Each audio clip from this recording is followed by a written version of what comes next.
Doctor Chandrasekhar என்பவர் இந்திய நாட்டைச் சார்ந்த சிறந்த அறிவியல் விஞ்ஞானி. 1947ஆம் ஆண்டு சிக்காகோ பல்கலைக்கழகத்தில் நட்சத்திரங்களைப் பற்றிய ஆய்வை குறித்து ஒரு கருத்தரங்கு நடத்தும்படி கேட்டுக் கொள்ளப்பட்டார். அந்த சமயத்தில் அவர் விஸ்காசின் என்ற நகரில் வாழ்ந்து வந்தார். யார்க்ஸ் என்ற வானியல் ஆய்வு மையத்தில் பணியாற்றி வந்தார். அவர் இருக்கும் இடத்திலிருந்து சிக்காகோ நகரம் 100 மைல் தொலைவில் இருந்தது.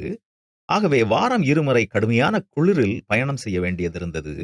எனினும் அவர் அதிக உற்சாகத்துடன் அந்த கருத்தரங்கை நடத்த சம்மதித்தார். எதிர்பார்த்த அளவிற்கு அந்த கருத்தரங்கிற்கு மாணவர்கள் எண்ணிக்கை பதிவாகவில்லை.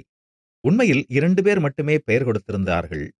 அந்த துறையில் இருந்த மற்றவர்களோ டாக்டர் சந்திரசேகர் அந்த கோர்ஸை ரத்து செய்து விடுவார் என்று எண்ணினார். 2 மாணவர்களுக்கு மட்டுமே பாடம் நடத்தினால் அவருடைய விலை மதிக்க முடியாத நேரம் வீணாகுமே என்று எண்ணினர். ஆனால் அவர் அப்படி செய்யவில்லை. அவர் அந்த 2 மாணவர்களுக்கும் சிறந்த முறையில் பாடம் நடத்துவதைத்தான் தொடர்ந்தார். அந்த 2 மாணவர்கள் சீனாவை சேர்ந்தவர்கள்.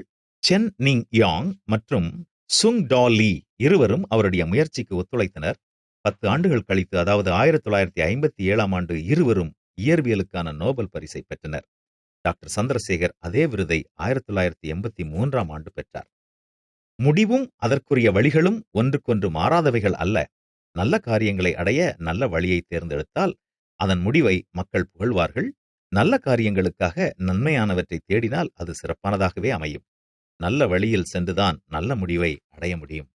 வேதம் என்ன கூறுகிறது தெரியுமா? நீதிமான் தன்னுடைய உத்தமத்திலே நடக்கிறான், அவனுக்கு பிறகு அவன் பிள்ளைகளும் பாக்கியவான்களாக இருப்பார்கள்.